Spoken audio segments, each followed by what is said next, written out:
तत्र उपस्थिताः आगतवन्ताः सर्वे जनाः सुज्ञजनाः भक्ताः भाविकाः। भगवान् विष्णूनां विशेषणानि यदा यदा अहं कथयामि तद्विषयं चिन्तनं करोमि। भवन्तः सर्वे एकाग्रचित्तेन श्रवणं करोमि। तदर्थम् एकम् एव विशेषणम् अहमपि स्मरिष्यामि। सावधानमनसा शान्तचेतसा ये श्रोतारः एकाग्रध्यानेन शृण्वन्ति तत्र वक्तॄणां कृते अपि धैर्यं साहसं भवति। यद्यत् तैः विचारं भवति प्रकटनीकरणं समर्थनार्थं धैर्यं लभते।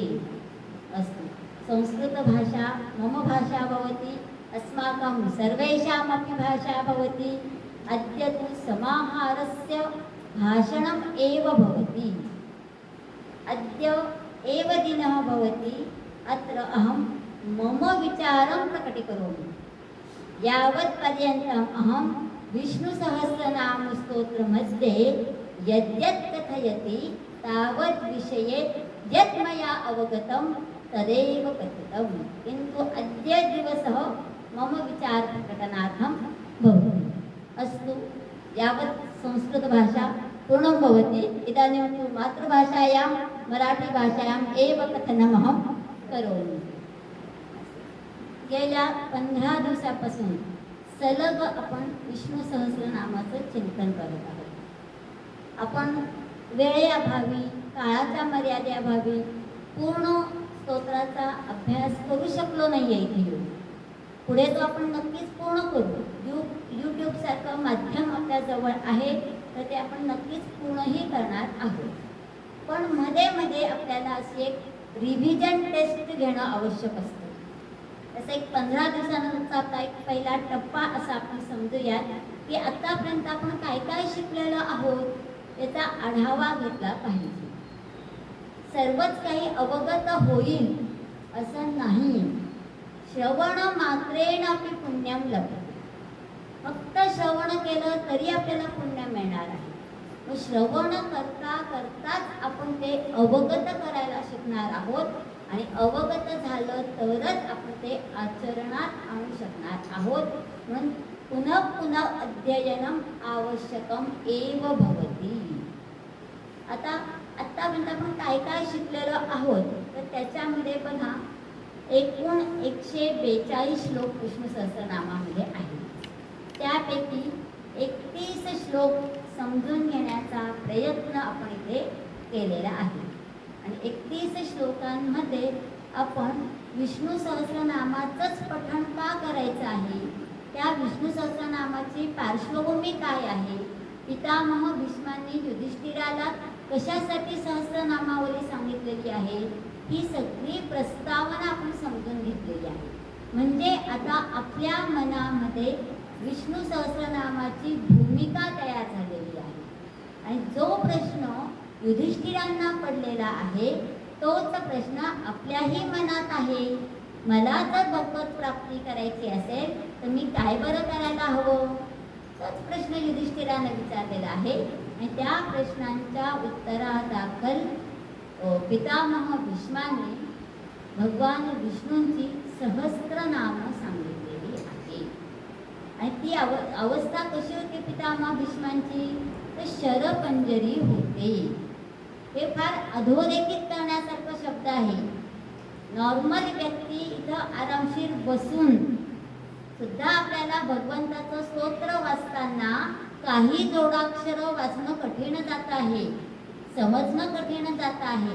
आणि पितामह भीष्म शरपंजरी होते, मृत्यूची वाट बघत होते। योग्य क्षण कधी येतो आणि मी मृत्यूच्या स्वाधीन होतो असं त्यांचं मन करत असताना त्यांनी सहस्रनामावली सांगितलेली आहे। आणि दुसरं महत्त्व त्याचं म्हणजे प्रत्यक्ष भगवान श्रीकृष्ण तिथे उपस्थित असताना त्यांच्या समोरच त्यांची नावं त्यांनी घेतलेली आहे। फार मोठं धैर्य लागतं त्याच्यासाठी। इथे बसून मी खूप बोलू शकते, पण हेच मला माझ्या गुरुजनांसमोर बोलायचं असेल तर मनामध्ये धाकधूक असते. बरोबर सांगते की नाही? तसंच धैर्य पितामह भीष्मांनी केले. प्रत्यक्ष भगवान श्रीकृष्णांच्या समोर त्यांनी सांगितलेलं आहे. आणि कोणाला सांगितलंय तर त्या युधिष्ठिराला. आता याच्यामध्ये भीष्मांचा सगळ्यात लाडका होता तो अर्जुन. त्यांनी अर्जुनाला नाही सांगितलेला आहे. युधिष्ठिराने पण श्रीकृष्णांनाच आधी विचारलंय आणि श्रीकृष्णांनी सांगितलंय याचं अचूक उत्तर तुला पितामह भीष्म देणार आहे. आणि युधिष्ठिराने तिथे त्यांना 5 प्रश्न विचारलेले आहेत आणि 5ही प्रश्नांचं उत्तर देताना पितामह भीष्मांनी एकच उपाय सांगितलेला आहे. सर्वश्रेष्ठ परमात्मा असं जे विष्णू तत्व आहे त्याला ध्यायन स्तुवन नमस्कृत्य. त्या एकाच तत्वाची, परमश्रेष्ठ भगवंताची, विष्णू तत्वाची जर तू उपासना केलीस तर तुला वैकुंठ धाम प्राप्त होणार आहे. आणि ही नाम सांगत असताना नामस्मरणाचा सोपा उपाय सांगितलेला आहे. आणि परत पितामह भीष्मांनी काय सांगितलेलं आहे तर आख्यातानी बहुनी नामानी. हे काही मी तयार केलेलं नाहीये, तर माझ्या आधी काही ऋषीमुनींनी, कवींनी, सामान्य जनांनी त्यांना जशी अनुभूती आलेली आहे, ज्या शब्दात त्यांनी भगवंतांचं गुणवर्णन केलेलं आहे तीच नावं मी तुला नव्याने सांगतो आहे. आणि मुळात हे सगळं सांगण्याची वेळच का आली तर अशेषानी महाभारताचं युद्ध झाल्यावर प्रचंड प्रमाणात जीवितहानी झालेली होती, मालमत्तेची हानी झालेली होती, प्रचंड असा संहार झालेला होता. आणि या सगळ्या याच्यातून मनःशांती मिळणं फार आवश्यक होतं. म्हणून महाभारताच्या शांती पर्वानंतर येणारं अनुशासन पर्व आहे, त्यामध्ये आपल्याला भीष्म युधिष्ठिरांचा संवाद असलेलं श्री विष्णू सहस्रनाम तिथे आलेलं आहे. आता याच्यामध्ये आपल्याला व्यासांना पण असं वाटलंय की हे मी महाभारतातच ॲड करा.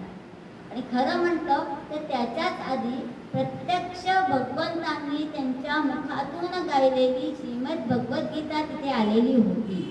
मग त्याच्या पुढे आणखीन पलीकडे काय बरं सांगावं असं वाटलेलं असेल तर व्यासांना असं वाटलेलं आहे की ज्ञान आहे, कर्मयोग आहे, सगळ्याचं महत्त्व मान्य आहे, पण फक्त ज्ञानी असणं पुरेसं नाही. किंवा फक्त कर्म करतो आहे पण ज्ञानाला फारसं महत्त्व देत नाहीये, तर असा कर्मयोगीही महत्त्वाचा नाही. तर ज्ञानीही असलं पाहिजे आणि कर्मयोगीही असलं पाहिजे, तरच तो जोडला जाणार आहे. आणि हा जोडला जाणारा जे दुवा जो आहे तो दुवा म्हणजे भक्ती आहे.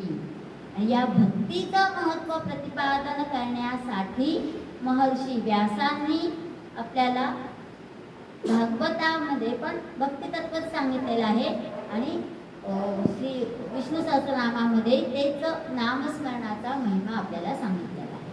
आणि महाभारतात लिहून पुरेसं समाधान वाटलं नाही म्हणून पुन्हा भागवत पुराण त्यांनी सांगितलेलं आहे.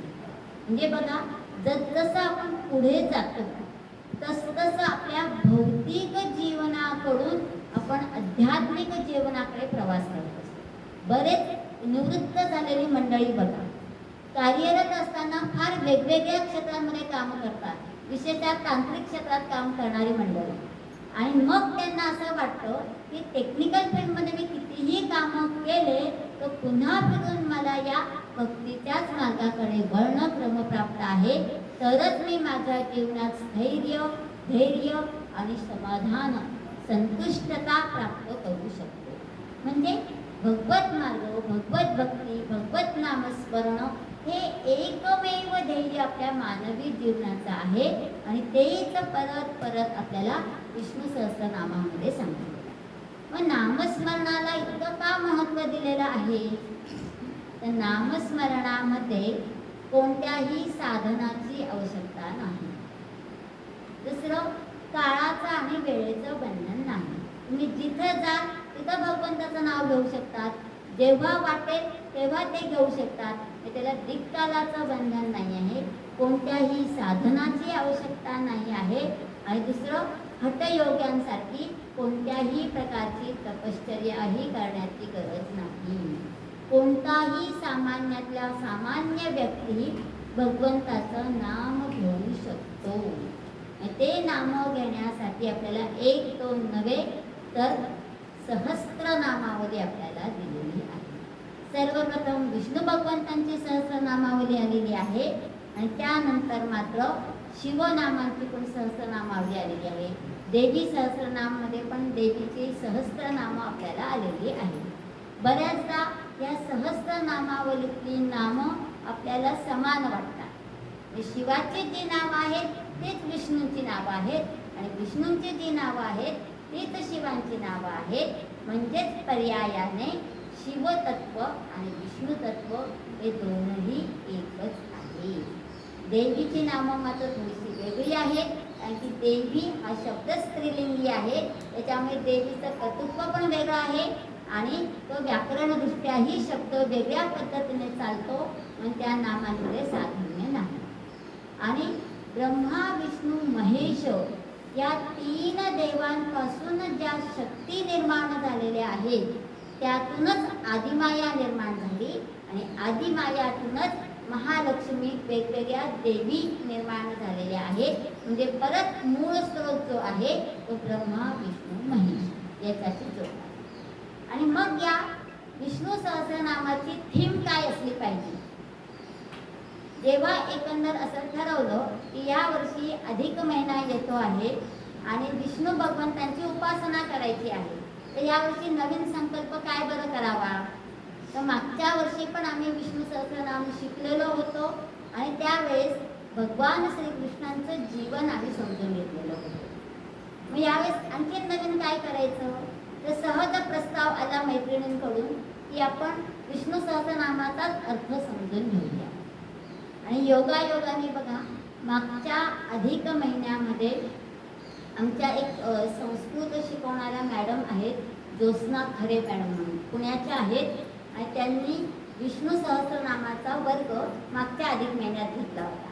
एक श्लोक शिकवला आणि प्रत्येक नामांचा अर्थ समजून सांगितला होता. त्यावेळेस ऑनलाईन असलेला वर्ग मी केलेला होता आणि नंतर त्यांनी त्या सगळ्या व्याख्यानांचं एक पुस्तक तयार केलं आणि ते पुस्तक मला प्राप्त झालं. म्हणजे आपण संकल्प केला की ह्या वर्षी आपण विष्णू सहस्रनामाचा अभ्यास करायचा आहे आणि सगळी पुस्तकं अशी गोळा व्हायला लागली. मग आमच्या बाबांनी त्यांच्याकडे असलेले जुनी प्रत अनंत आठवले शास्त्रींचं पुस्तक दिलं, ते अतिशय प्रमाणित आहे. आणि त्यानंतर आपल्याला गोरखपूर गीता प्रेस्त विष्णू सहस्रनामाचा अर्थ असलेलं ही प्रत आपल्याला मिळाली. तर ही प्रत आपल्यापैकी सगळ्यांकडे उपलब्ध आहे. त्यांच्याकडे नसेल त्यांनी मागून घ्या, आपल्याला मिळणार आहे. त्याच्यात अर्थासह आपल्याला दिलेला आहे. आणि नुसतंच संहिता आपल्याला हवी असेल तर हे पण गोरखपूर प्रेसचंच पुस्तक आहे. गोरखपूर प्रेसची पुस्तकं प्रमाणित असतात आणि किमतीलाही स्वस्त असतात, म्हणून ती सोपं आहे, ते आपल्याला हाताळणंही करणार. आणि मग आत्तापर्यंतच्या गुरुजनांनी जे काही शिकवलेलं होतं ते सगळं एकत्रित करून या नामांचा अभ्यासाला सुरुवात केलेली आहे. आणि अभ्यास करता करता त्याच्यात एक अशी ओढ लागलेली आहे आणि गंमत वाटायला लागली की ह्या शब्दाची उकल कशी केली पाहिजे. मग व्याकरणदृष्ट्या त्याच्यात काय अर्थ आहे, हे शब्दार्थ आणि व्यंगार्थ. शब्दार्थ हे बहुतांशी सारखाच असतो, पण व्यंगार्थ म्हणजे त्याच्यामध्ये काय तत्वज्ञान सांगितलेलं आहे, कोणत्या संकल्पना समजावून सांगितलेल्या आहेत हे जाणण्याची कुवत आपल्याकडे असली. मग त्यासाठी विष्णू सहस्रनामावरती आदि शंकराचार्यांनी शांकर भाष्य लिहिलेलं आहे. त्यांनी प्रत्येक नामाचा अर्थ उलगडून त्याच्यामध्ये सांगितलेला आहे. आणि त्याच शांकर भाष्याचा अभ्यास करून ज्योत्स्ना खरे मॅडमने त्यांची व्याख्यानं दिलेली होती. तो श्रवणाचा योग आलेला आहे. त्यानंतर आमच्या सरिता देशमुख मॅडमने म्हणजे ABCD क्रमाने, अल्फाबेटिकली क्रमाने विष्णूंची नावं असलेले पुस्तक नुकतंच प्रकाशित केलेलं आहे. हे एक ध्यास आपल्याला लागला बघा की त्या अनुषंगाने असणारी सगळी पुस्तकं, सगळी साहित्य, यूट्यूबवरची व्याख्यानं सगळी आपल्याला मिळत जातात आणि आपण त्याच ध्यासाने, त्याच ओढीने, त्याच एका विषयाचा अभ्यास करायला, म्हणजे विष्णुमय जगत सर्वं व्याप्तम, खरोखर अशीच अवस्था आपली होत असते. आणि मग त्या प्रत्येक नामामध्ये आणखीन काय नवीन सांगितलेलं आहे, व्याकरणदृष्ट्या काय सांगितलंय, तत्वज्ञानात काय सांगितलंय, शंकराचार्य काय म्हणतात, भट्टार काय म्हणतात, किंवा आणखीन वेगळे तत्ववेत्ते जे आहेत ते काय सांगतात, हे सगळं समजून घेण्याची ओढ लागलेली आहे. आणि ती ओढच इथं येऊन बसण्याचं सामर्थ्य त्या ओढीमुळेच, त्या ध्यासामुळेच प्राप्त झालं. आणि जे काही मी सांगू शकली ते फक्त त्या अभ्यासामुळेच, गुरुजनांच्या आशीर्वादामुळे आणि तुमच्यासारखे सगळे सावध चित्त श्रोते लाभल्यामुळे. फक्त आपण नुसतं येऊन बसलेलो नाहीये, तर सावधान मनाने आपण ऐकतो आहोत आणि एकाग्र चित्तानेही ऐकत आहोत. अभ्यासक दृष्टी, अभ्यास करण्यासाठी वयाचं बंधन नसतं. आज आपल्याला इच्छा झाली आपण सुरुवात करूच शकतो आहे. अशा या विष्णू सहस्रनामामध्ये भगवंतांच्या गुणांचं वर्णन करणारी गुणवाचक विशेषण सांगितलेली आहे. आता भगवंतांचे गुण वर्णन करण्याचं सामर्थ्य हे पितामह भीष्म किंवा तत्तुल्य जे ऋषीमुनी होते त्यांच्यात येतात. मग त्यांनी जे लिहून ठेवलेलं आहे त्याचंच आपण पुन्हा पुन्हा स्मरण केलं, पुन्हा पुन्हा उच्चारण केलं तरीही आपल्याला पुण्य लाभतं. यस्य स्मरण मात्रेण जन्म संसार बंधनात, इतकं नामस्मरणाचं सामर्थ्य आहे. आणि त्यातल्या नामांचा अर्थ समजून घेऊन जर आपण तो नामोच्चारण करायला सुरुवात केली तर ते अधिकच प्रभावी होतंय असं आपण म्हणू शकतो. आता आपल्याला या आत्तापर्यंतच्या नामांमधून या एकूण सर्व विष्णू सहस्रनामाची मध्यवर्ती संकल्पना जर कोणती आहे असं आपण बघितलं तर एकच संकल्पना, तर उत्पत्ती, स्थिती, लय या तीनही क्रियांचा करता करविता तोच एक आहे. आणि दुसरी गोष्ट, विश्व आणि विष्णू हे वेगळे नव्हेच. विश्व हे विष्णू तत्वाने व्यापलेलं आहे आणि विष्णू म्हणजेच विश्व आहे. म्हणूनच नारायण उपनिषदात सांगितलेलं आहे, यच्च किंचित जगत सर्वं व्याप्य नारायण स्थितः. सृष्टीतला प्रत्येक घटक एक किंचित घटक असेल पण तो सुद्धा भगवत तत्वाने व्यापलेला आहे. मग हे भगवत तत्व मला समजून घेणं आवश्यक आहे. मग ते भगवत तत्व जर मला समजून घ्यायचं असेल तर माझ्याकडे कोणत्या धारणा असल्या पाहिजेत, कोणता विचार मला समजून घेता आला पाहिजे. तर त्यासाठी आपल्याला 4 आश्रम सांगितलेले आहेत, चातुर्वर्ण सांगितलेले आहेत, 4 पुरुषार्थ सांगितलेले आहेत, 4 वेद सांगितलेले आहेत आणि वेद शिकण्यासाठी आवश्यक असलेली वेदांची षडांग, शिक्षा, कल्प, छंद, नृत्य, व्याकरण आणि ज्योतिष, ह्या सगळ्यांचा अभ्यास असणं आवश्यक आहे. ज्यावेळेस आपण चतुर्बाहू, चतुर्मूर्ती वगैरे अशी विशेषणं बोलत असतो त्यावेळेस 4 ही संख्या फारच क्लोज आहे भगवान विष्णूंच्या. मग 4 का? तर आपली भारतीय संस्कृती 4 घटकांवरतीच आधारित आहे. मग कोणते कोणते घटक आहेत? 4 आश्रम आहेत, 4 वर्ण आहेत, 4 पुरुषार्थ आहेत, 4 वेद आहेत. आणि भगवान विष्णूंच्या हातात असणारी साधनं ही 4च आहेत, शंख, चक्र, गदा, पद्म. हे 4 प्रतिकात्मक आहे. प्रत्येक देवांच्या हातात जी अस्त्र, शस्त्र किंवा आभूषणं दिलेली आहेत ती सगळी प्रतिकात्मक दिलेली आहे. मग भगवंतांच्या हातात असलेल्या या शस्त्रास्त्रांचा काय बरं अर्थ आहे? जसं आपल्याला आपण वर्णाश्रम शिकलेला हे परत त्याच्याशीच सांगड झाले. म्हणजे मूळ कन्सेप्ट आपल्याला समजली तर प्रत्येक नामांचा अर्थ आपण त्या तत्वाशी जोडायचा आहे. जसं ब्राह्मण वर्ण आहे बघा, ब्राह्मण वर्ण तर शंखाचं प्रतीक आहे, या शंख ब्राह्मण वर्णाचा प्रतीक आहे. तसंच समग्र विश्वात धर्म व संस्कृतीचा शंख केला पाहिजे. मराठीमध्ये आपण शंख करणे जरा वेगळ्या अर्थाने म्हण वापरतो, पण संस्कृतमध्ये आपल्याला तो शंखनाद करायचा आहे. म्हणजे एखाद्या ठिकाणी किंवा आपल्या देवघरामध्ये आपण शंखनाद केला तर पूर्ण इमारतीत त्याचा आवाज ऐकू येतो. माझ्या घरात पूजा संपन्न झालेली आहे याचं पूर्ण तो शंखनाद आहे. त्या पूजेला सुरुवात झाली, सुरुवात आणि शेवट 2 दिवस आपण शंखनाद करतो. तसं माझी संस्कृती जी इतकी उज्ज्वल चारित्र्य निर्माण करणारी आहे ती मी प्रत्येक घराघरात विश्वाच्या कोपऱ्या कोपऱ्यात जाऊन सांगितली पाहिजे. हे ज्याचं कर्तव्य आहे तो ब्राह्मण आणि त्याने उच्चैनी गर्जती, मोठ्या आवाजात गर्जना करून ते सांगितलं पाहिजे. पण प्रत्येक वेळेस प्रत्येक युगामध्ये अशी कधीतरी परिस्थिती येते की ब्राह्मण किंवा आता शिक्षक घेऊ, ब्राह्मण वर्ण यांचं जे काम आहे ते आता शिक्षकांचं आहे.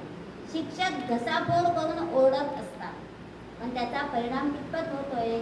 तसं महर्षी व्यासांचा एक श्लोक आपल्याला सांगितला आहे, ऊर्ध्वबाहु विरोम्येष न च कश्चित् शृणोति मे धर्मादर्थश्च कामश्च सधर्म किमर्थम न सेव्यते. मी एवढ्या मोठ्या मोठ्यांना हात वर करून सर्व समाजाला आवाहन करतो आहे, धर्म अर्थ काम यांचं महत्त्व समजून सांगतो आहे, पण तरी सुद्धा लोक धर्मानुसार का बरं वागत नाही? महर्षी व्यासांच्या मनातली खंत ही आहे. आणि आज तर फारच विपरीत परिस्थिती झाली आहे. मग आजच्या काळातही अशाच विचारवंतांची गरज आहे की जो आपल्याला समजलेला विचार घराघरापर्यंत पोहोचणार आहे. आणि योग हे मनुष्याने भगवंताशी जोडलं जाणं हा योग जसा आहे तसा मनुष्याने मनुष्याशी जोडला जाणं हा पण एक योगच आहे. क्षत्रियांसाठी चक्र सांगितलं, म्हणजे चक्राचं प्रतीक आहे क्षत्रिय. मग राजर्षी जे असतात त्यांनी धर्माधिष्ठित राज्य चालवलं पाहिजे. मग राज्यामध्ये समृद्धी शांती निर्माण होते आणि त्या राज्यांची भरभराट झालेली आपल्याला दिसून येते. वैश्य गदा हे वैश्यांचं प्रतीक सांगितलेलं आहे. गदेचं वैशिष्ट्य काय असतं? गदा सगळ्यांनी बघितलेली आहे. आधी एक लांब काठी असते आणि वरती गोळा असतो, तो गोळा भयंकर जड असतो आणि वैशिष्ट्य असं असतं खाली जड गोळा असू नये, त्या काठीवरती त्याचा बॅलन्स केलेला असतो. म्हणून ती काठी उचलून गोळा डोक्यात आणणे. म्हणून गदामध्ये प्रवीण असलेले पण मोजके लोक आहेत. त्याच्यामध्ये भीम आणि दुर्योधन दोघेही गदा युद्धामध्ये प्रवीण. आता ही गदा कशाचं प्रतीक आहे? तर कठोर. तुम्ही धनुष्याने बाण मारत बसा, त्या तलवारीने घाव घालत बसा, त्याच्यापेक्षा एकच गदेचा घाव डोक्यात घातला तर माणूस फरकणारच नाही. पण त्यांच्याकडे कठोरता आहे. ही कठोरता गदा त्यांना वैश्यांना आठवण करून देते. वैश्य म्हणजे कोण? तर व्यापारी, बिझनेसमॅन. आणि बिझनेसमॅनकडे साहजिकच कमी वेळामध्ये उत्तम व्यापार करून जास्त पैसे येतात. म्हणजे अतिश्रीमंती त्यांना मोहात पाडून उपभोगवादी व्हायला प्रवृत्त करते आणि ते विलासातच रममाण होतात.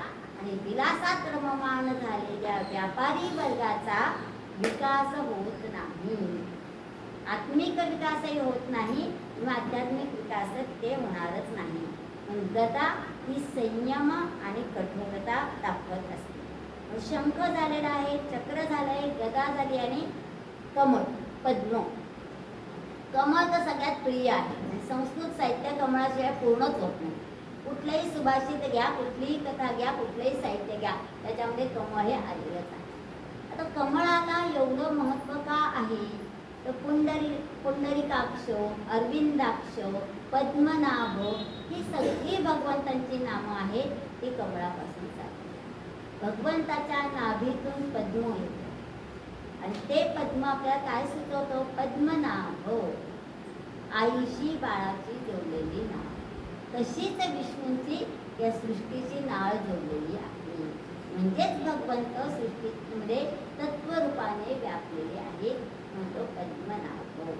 परत ज्याचे डोळे कमलपत्रासारखे आहेत, कमलदलासारखे लांबट आहेत, मध्ये फुगीर आणि बाजूने आणि मोठे होत गेलेले असे डोळे ज्याचे असतात तो पुंडरीकाक्ष, आणि ज्याच्या हृदयात कमळ आहे तोही हृदयस्थ भगवंतच आहे.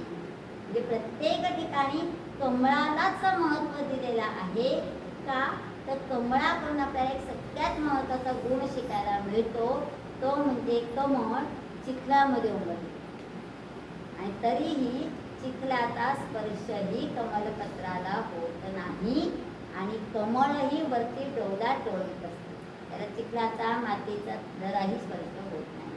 म्हणजे चिखलात दलदलीत राहूनही स्वच्छ, सुंदर, आकर्षक आणि पवित्र कसं राहायचं असेल तर ते कमळाप्रमाणे राहतं आणि मग त्याच्यातून आपल्याला अलिप्तता हवी.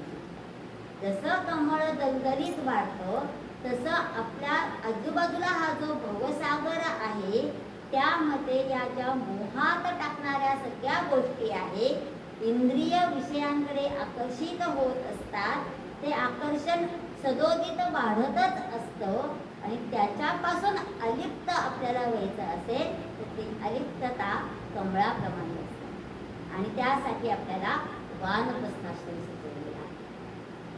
गृहस्थाश्रमात सर्व भोग भोगलेले आहेत, नातेसंबंध अतिशय दृढ झालेले आहेत, वात्सल्याचे बंध घट्ट झालेले आहेत आणि मग ते बंध जेव्हा सोडण्याची वेळ येते तेव्हा माझ्याशिवाय माझी मुलं कशी राहतील. जसं आपल्या लहान बाळाला आपण पहिल्या दिवशी शाळेत सोडायला जातो,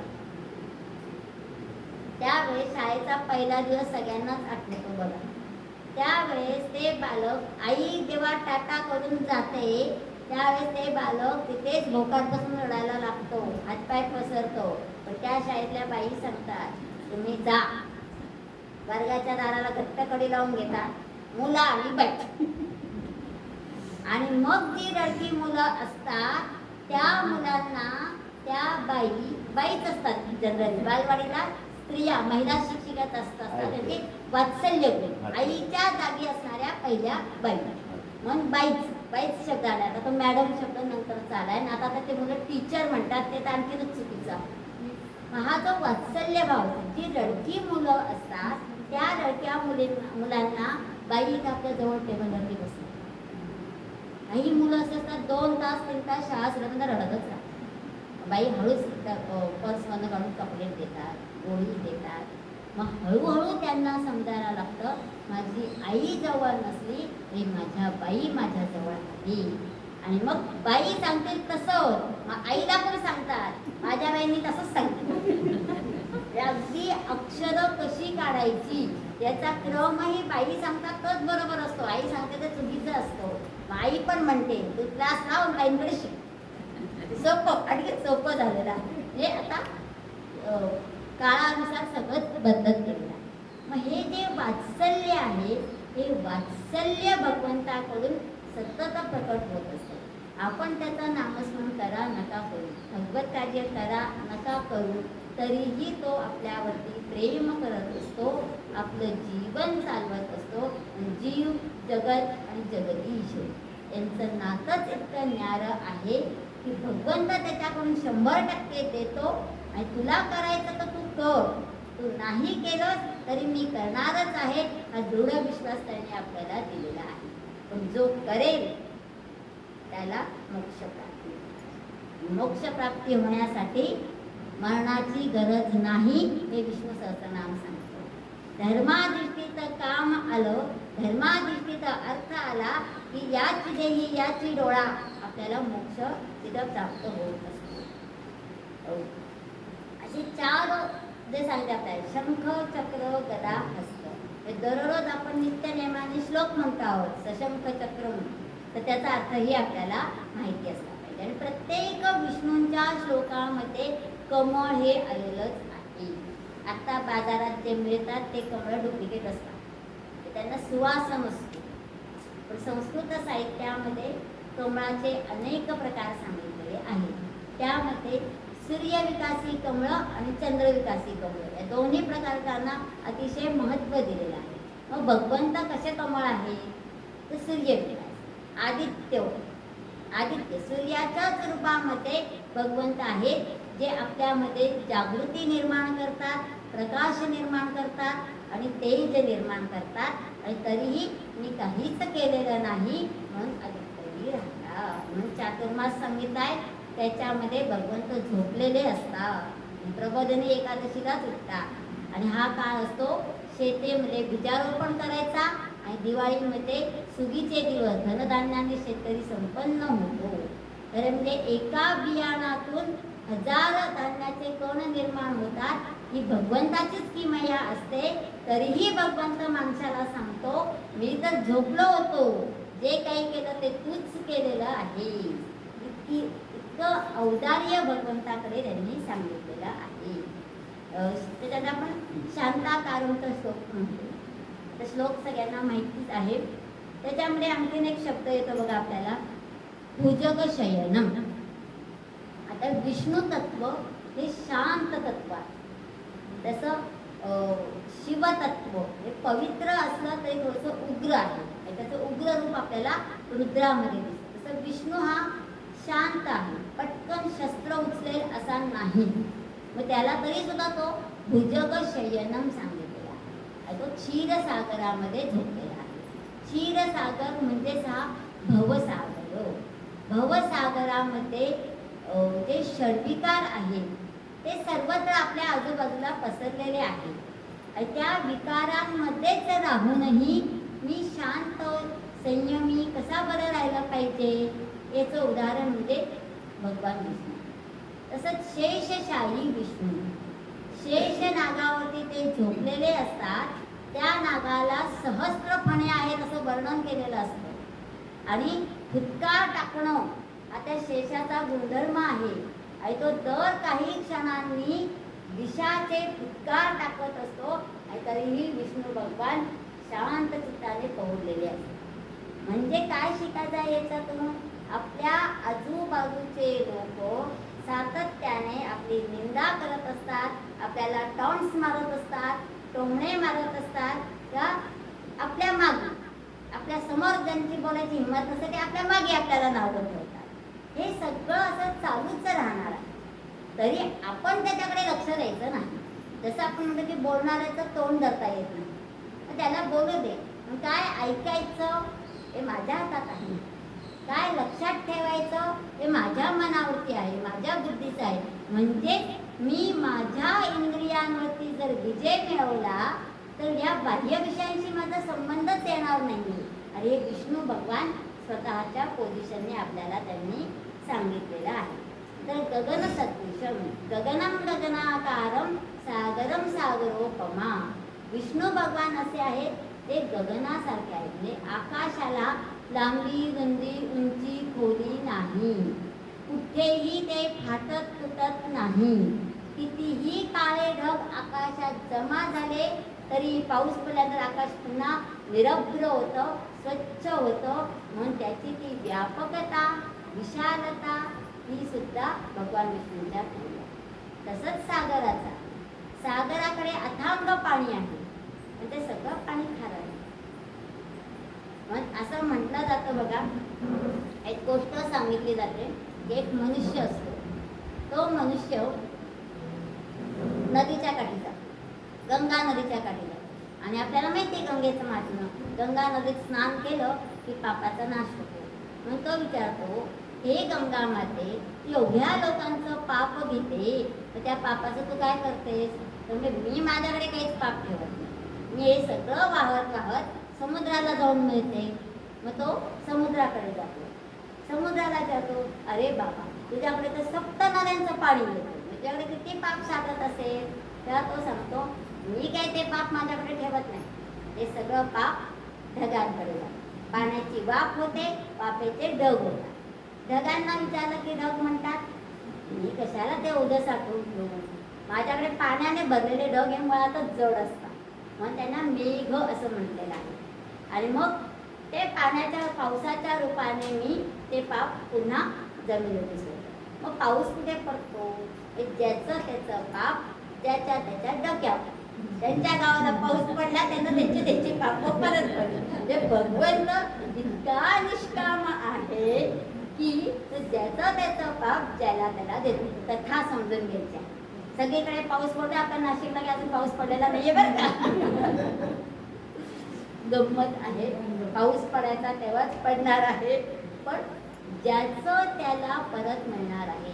जसं कर्म तसं फळ. मग तुम्ही नामस्मरणाने निष्काम कर्म करा आणि त्याचं योग्य ते फळ तुम्हाला मिळणारच आहे. आणि ही अशी सगळी आश्वासनं भगवंतांनी आपल्याला विष्णू सहस्रनामामध्ये दिलेली आहे. म्हणून अशी प्रशंसा केली जाते की गेयम गीता नाम सहस्रम ध्येयम श्रीपती रूप मजस्रम नेयम सज्जन संगे चित्तम ध्येयम दीन जनायच चित्तम. जीवनामध्ये फक्त दोनच गोष्टी करायच्या आहेत. एक म्हणजे विष्णू सहस्रनाम गायचं आहे, दुसरं म्हणजे गीता शिकायची आहे, पठण करायची आहे आणि आचरणात आणायची आहे. ज्ञान कर्म भक्ती या तिघांचा समन्वय असणारे हे दोनच ग्रंथ आपल्या संस्कृतीने आपल्याला दिलेले आहेत. आणि गीता म्हणजे काय, तर वेद आणि उपनिषदांचं अमृत.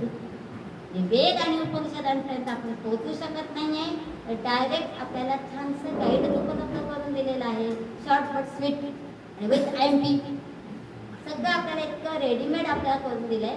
तर आपण या दोन स्तोत्रांचा सतत अभ्यास करणं आवश्यक आहे. आणि त्याच्यातून आपल्याला कोणत्या गोष्टी लक्षात ठेवायच्या आहेत बघा, म्हणजे आपण कोणता विचार घेऊन इथून आपल्याला जायचं आहे. तर पहिली गोष्ट आहे की विश्वातली प्रत्येक गोष्ट, प्रत्येक चराचरामध्ये भगवंत व्यापलेला आहे. हे पहिलं तत्व आपल्या याच्यातून जाणून घ्यायचं आहे. दुसरं आहे आपल्याला परेशान आत्मानं इव मन्येत. माझ्यासारखाच दुसरा आहे हा भाव जेव्हा माझ्यामध्ये निर्माण होतो तेव्हा मी त्याच्याशी दुर्वर्तन करत नाही किंवा करू शकत नाही. मग आपण नेहमी म्हणतो माझ्या जागी तू असता तर काय केलं असतं, पण त्याच्या जागी मी असता तर काय केलं असतं, असं उलटा विचार करा बरं. सगळेच भांडणं मिटून जाणार आहे. तिसरं तत्व आपल्याला सांगितलेलं आहे आत्मवत सर्व भूतानी.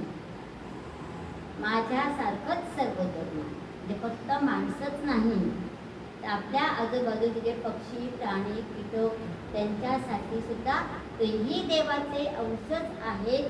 आणि म्हणून भूतमात्रांवरही दया करा. म्हणून आपल्या संस्कृतीमध्ये पद्धत आहे बघा की आधी आपण नैवेद्य वाढणार, देवाला नैवेद्य वाढतो तर गोग्रास वाढतो, मग कावळ्यासाठी ठेवतो काकबली, मग घोड्यासाठी ठेवायचा, हत्तीसाठी ठेवायचा. पण आता हे सगळेच दुर्मिळ झालेले आहे. आता माणसाने माणसाला सन्मानाने जेवू घातलं तरी खूप पुण्य मिळेल. किंबहुना आपल्याच घरातल्या लोकांना विशेषतः वृद्धांना सन्मानाने पोटभर जेवू घाला. मातृपितृ सेवेसारखं पुण्य दुसरं नाहीये. म्हणून आत्मवत सर्व भूतानी. आणि चौथं आपल्याला सांगता येईल अयम निज परो वेती गणना लघुचेतसा उदार चरितानां तु वसुधैव कुटुंबकम. आपली विचारसरणी कशी असली पाहिजे, संकुचित मनाचे लोक असतात ते अयम निजः परो वेती, हे माझं आहे ते दुसऱ्याचं आहे असा विचार करतात, ते संकुचित मन. आणि उदार मनोवृत्तीचे लोक जे असतात त्यांच्यासाठी वसुधैव कुटुंबकम, संपूर्ण पृथ्वी हेच माझं घर आहे, इतका उदात्त विचार देणारी आपली उदात्त संस्कृती आहे.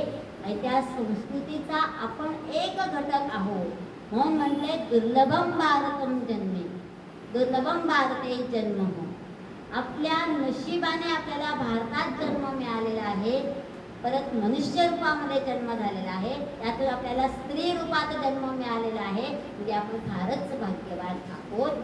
त्या माणसाने माणसाशी माणसासारखं वागलं पाहिजे, इतकं साधंसं तत्व आपल्याला या सगळ्या स्तोत्रांमधून शिकायला मिळत आहे.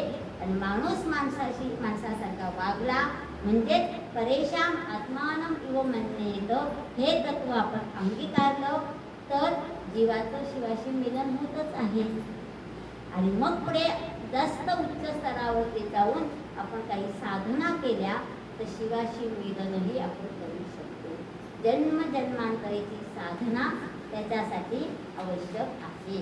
असं बरंच काही आपल्याला या स्तोत्रातून शिकायला मिळणार आहे. काही एक 2-3 तत्व जी मला समजली किंवा भावली किंवा आचरणात आणण्यासाठी सोपी आहेत ती मी सांगण्याचा प्रयत्न केलेला आहे. आपण एक छानसा श्लोक म्हणणार आहोत आणि आज वाणीला विराम देणार आहोत. या सगळ्या भक्ती तत्वाचं एकच सारांश आहे, नराचा नारायण मुनी. मग नारायण रूपी विष्णूंना आपल्याला नमस्कार करायचा आहे. नारायण निराकारं नरवीरं नरोत्तमं